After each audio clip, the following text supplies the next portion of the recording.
Hi all, I'm Al Deldegan, the creator and producer of the Libby podcast. This 100% volunteer-run show was born out of the Rainforest Alberta movement and features incredible people who are leaders, innovators, and have big ideas.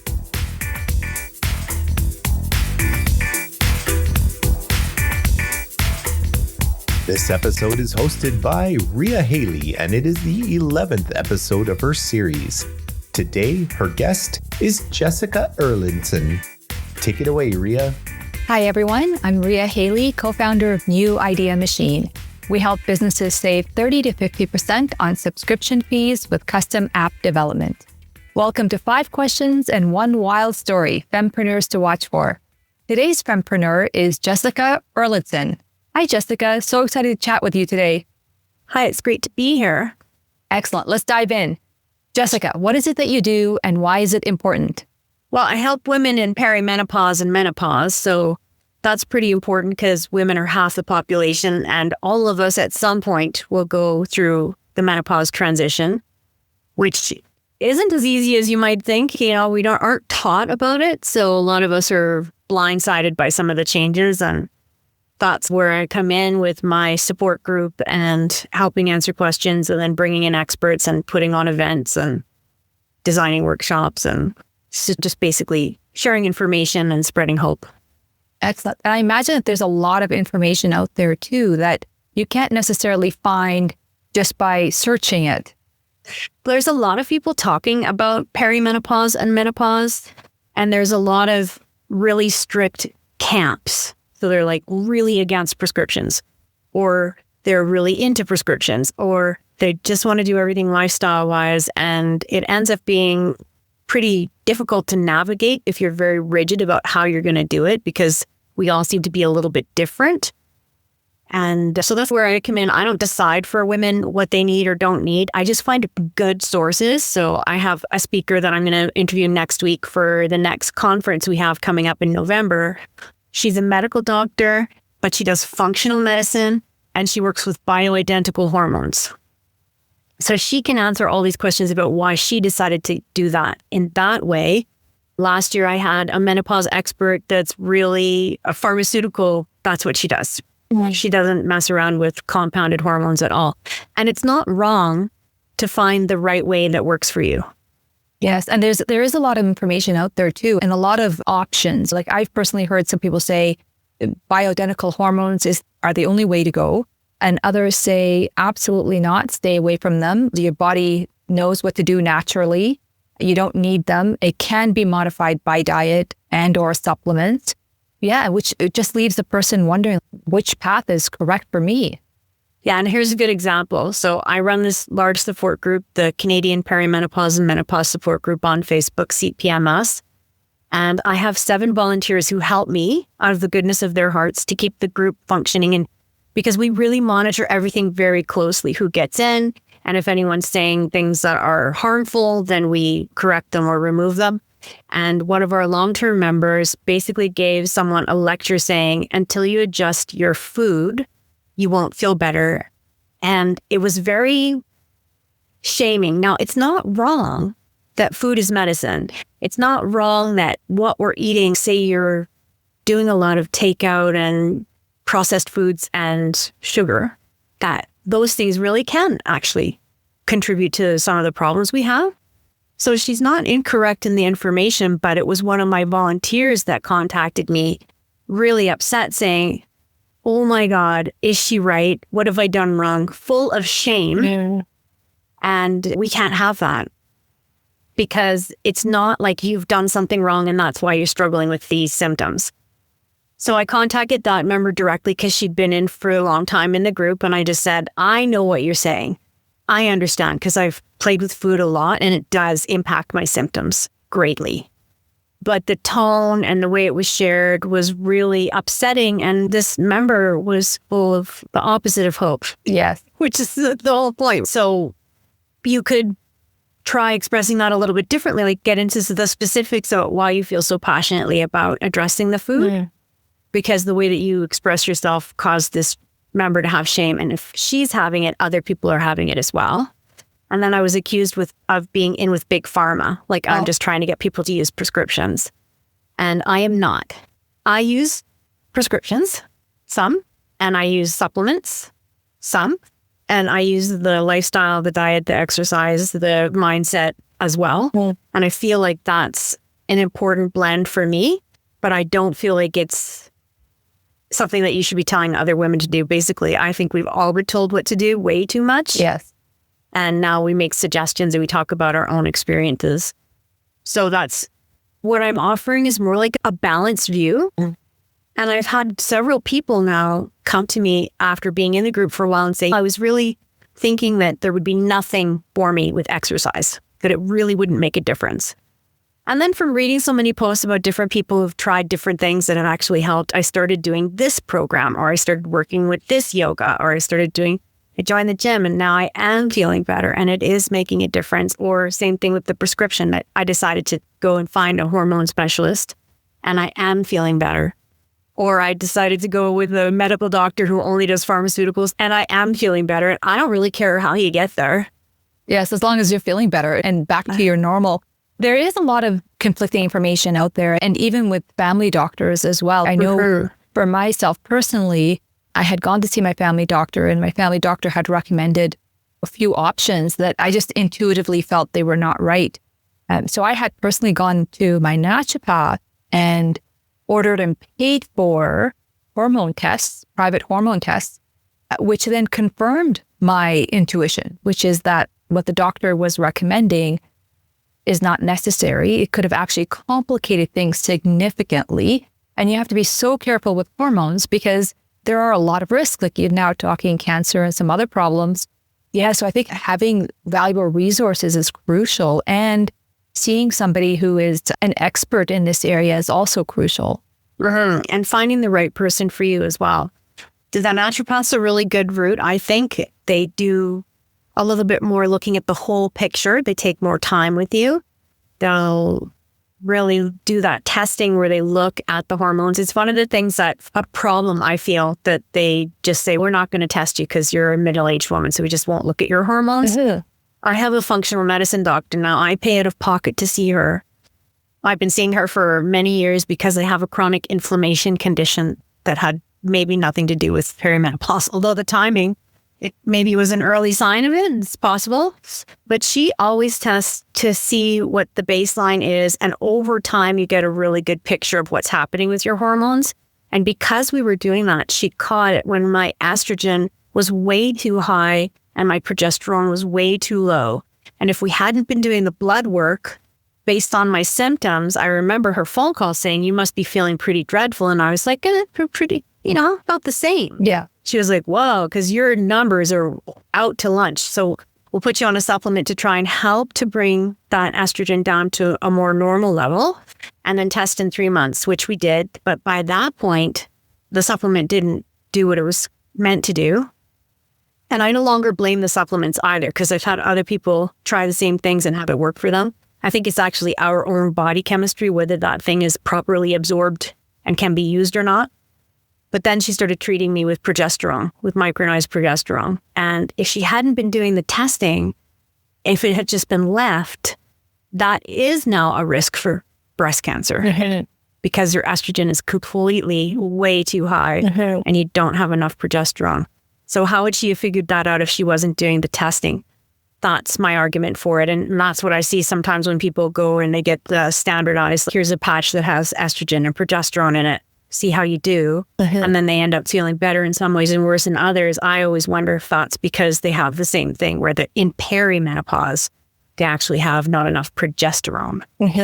So they need to address that. And I don't know how that's all going to get worked out, because people like to fight online about all of this stuff instead of really looking at their own body and their own choices and identifying what feels right for them and going with that, and let everybody else be wrong if that is the case. But how can you say that about another woman's life and what she's comfortable doing and not doing with her body? I think we need to let them do what they need to do. Yes, I agree with you. Absolutely. Yeah. All right. And Jessica, what surprised you most about becoming an entrepreneur when you first began this journey? I've always been an entrepreneur. I started walking dogs when I was 10, and then I became a musician when I was 17. I dropped out of high school and started singing in bars. So entrepreneurship is just part of how I run my life. One of the things that is always a challenge, I think for me anyways, being a female entrepreneur and being cute, has been a problem, especially when I was working in bars, trying to be a musician and put on shows, and getting taken seriously has always been an issue, and maybe still is at some point. Like sometimes we'll have people say, what are your credentials? And I was like, there is no menopause degree. If there was, I would have just gone and gotten one. But I'll show you my library of books if you want to see it. And I did take anatomy, pathologies, physiology, and psychology at the university level.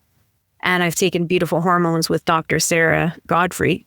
So I have very specific trainings to make me an expert in this area. There is no stamp of approval. I think that's one of the things that can be interesting when you're an entrepreneur. Take all your skills and put them together into something that's uniquely yours, but then also you have to learn how to communicate what you can do to other people so they know what it is. Yes. Yep. That is very true.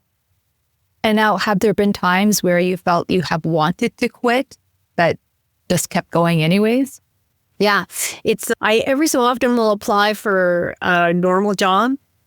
If there's a good one, like I recently applied to the Menopause Society for the executive director position, which I'm not quite qualified for because I've never run a big company like that. I've always been self-employed and have had employees, but it was a bit of a stretch for me to apply for stuff like that. But that would be in the same realm of what I'm doing right now if I had gotten that job. Mm-hmm.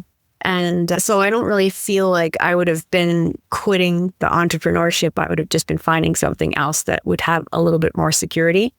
But the thing about the entrepreneurship that I really love is that I can call my own shots. I don't have someone else saying to me, you can't talk to a woman about, her medication because you're giving medical advice. Yeah. I'm not giving medical advice. I'm talking to her about her medication because no one else is taking the time to actually talk to her about everything.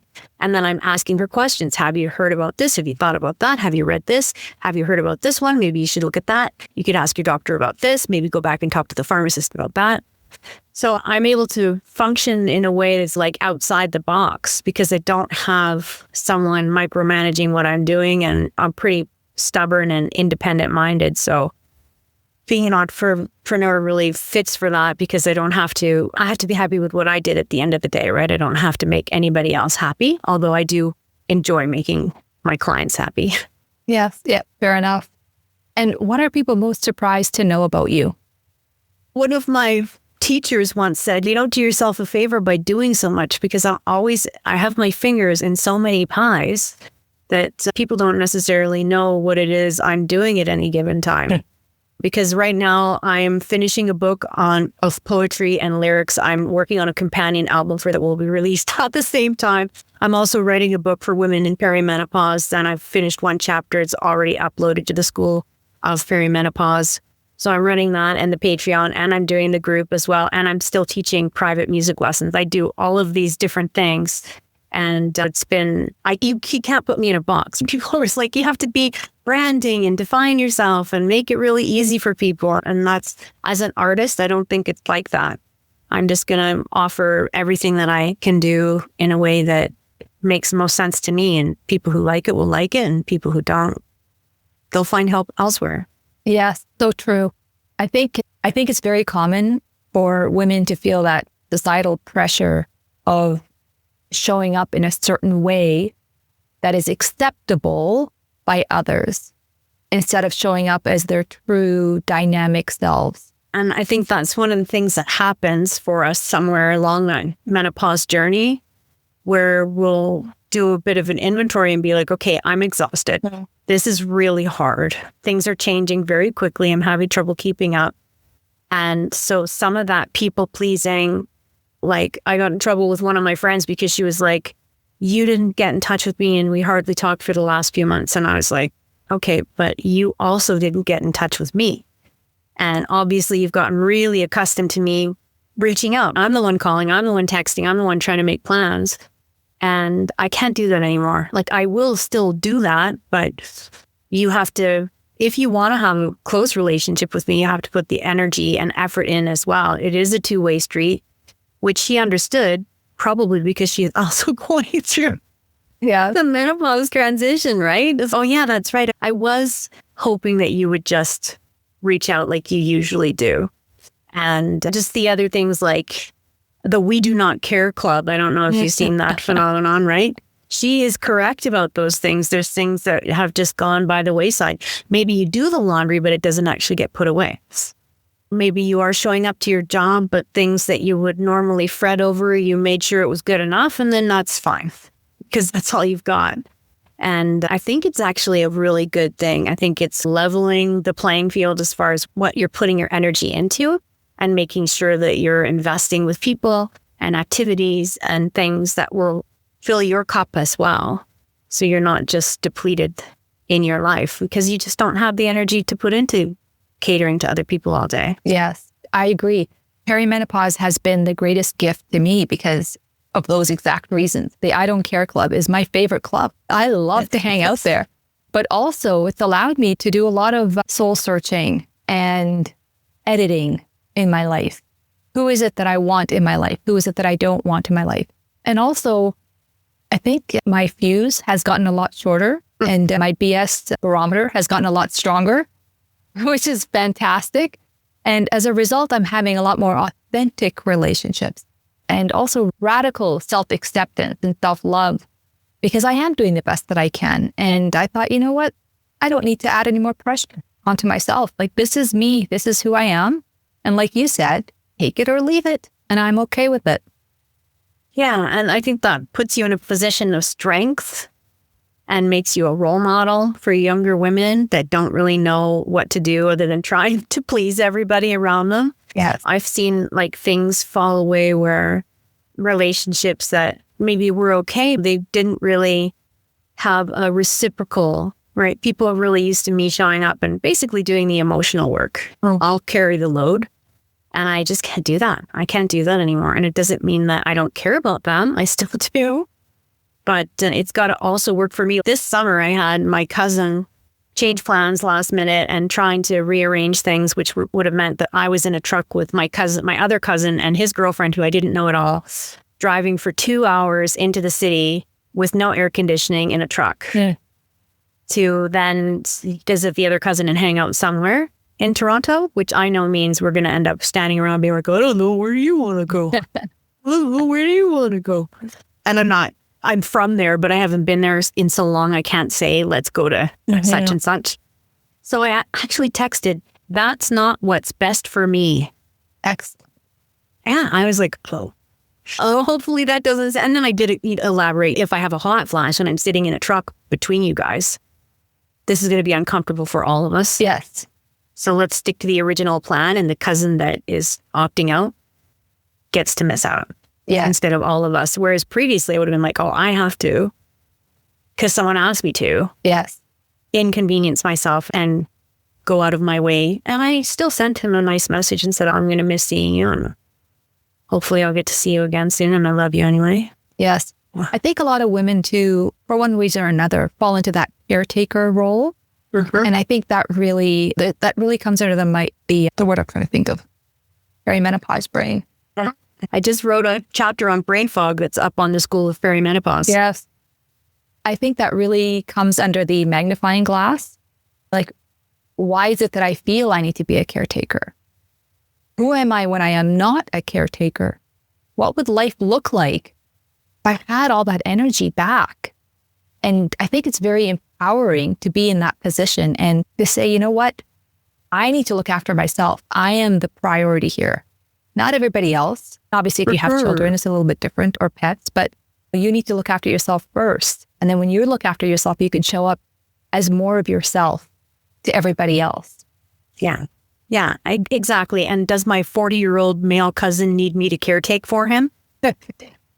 If he does, that's a problem. That's his problem. Exactly. That's just it. It's his problem. So yeah, but it is a stripping away of those things that no longer serve us. Yes. And then I have had people have trouble with that. Like I said, with one of my friends and some of my family that don't appreciate what they consider my negative attitude, because I'm now, no, I need to make a plan. And if I don't have a plan, it's not going to happen. And holding people more accountable and being really realistic about what I can and can't do.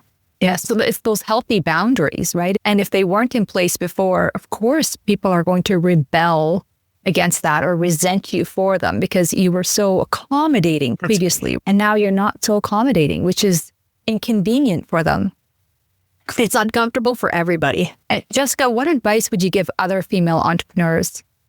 Keep making friends, honestly, and make friends with other female people who are in business for themselves and running businesses or working in business, because we do have common situations that come up where the male people in our professions maybe aren't dealing with the same level of or disbelief that you actually know what you're doing, like, or that you can do all of those different things that you're having to do as an entrepreneur. And I think that just in general, I watched my dad live to 93.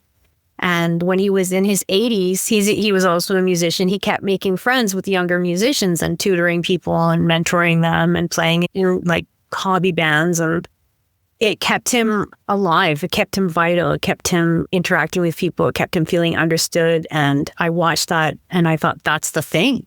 Keep making friends. Keep being open. Just because somebody who used to be your friend can't quite go with you, I kind of look at it like you're on a train. You're on a train. You're doing the self-improvement thing. And people are either going to come on that with you or they're not. Yeah, so true. And this is my favorite part of the show. What's your one wild story? Okay, so this is a bit of a story. When I was a teenager, as I said, I dropped out of high school and started singing in bars. And I was really lost in a lot of ways, even though I had that talent in that direction and making music and writing songs. I really felt this is all there is. All there is going to be surviving and going from one show to the next. And I couldn't really see how that was going to develop into the kind of life that I wanted with some security and a home and a family. I did want to be a mom eventually. And I thought that it was really over for me. This is as good as it gets, a one-bedroom apartment. And then my dad came home with a woman. Now, he never, ever brought home people that I didn't know. He brought home people in the band that I had met previously or whatever. And this was really unusual. And she came in and sat down on the floor in the living room where I was sitting with my partner at the time, who was also a musician, and we were singing in a band together. And she said that she had come home to see me, which was really strange because she hadn't met me. And she said, look, I don't care if you believe me or not, but I'm a psychic. And I was sitting there watching your dad's band play.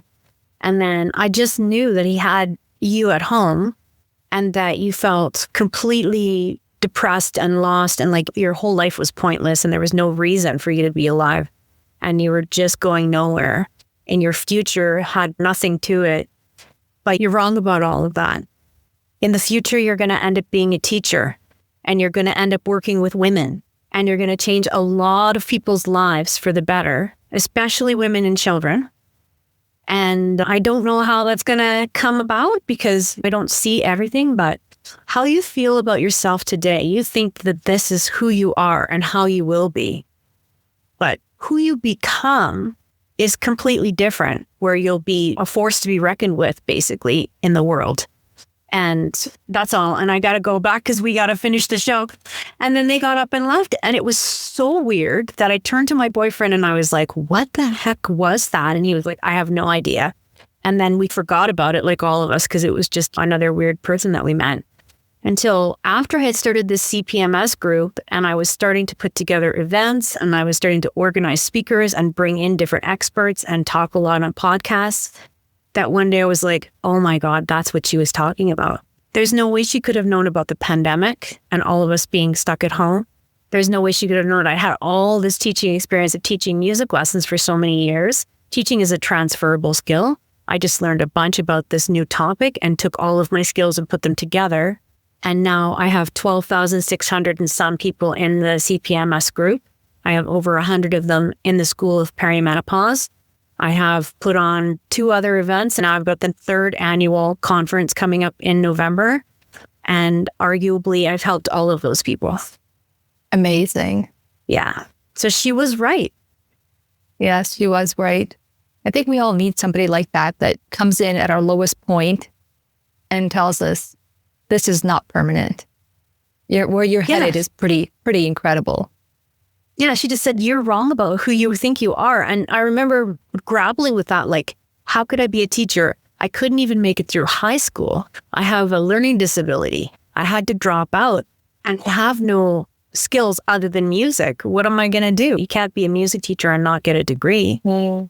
And it did take me a long time, but eventually I went to school and I studied jazz. And then I went and I got my classical music degree while I was still teaching. And all of those things did come into play, but I ended up with learning accommodations and that made all the difference. Amazing. Thank you for joining us. I hope you've enjoyed getting to know Jessica as much as I did. If you're a fempreneur and would like to be a guest on the podcast, please reach out. I'd love to speak with you. Thank you. I hope you enjoyed the show. Why not become a podcast host yourself? Libby is a community podcast, and we would love to have your voice as a host or a guest.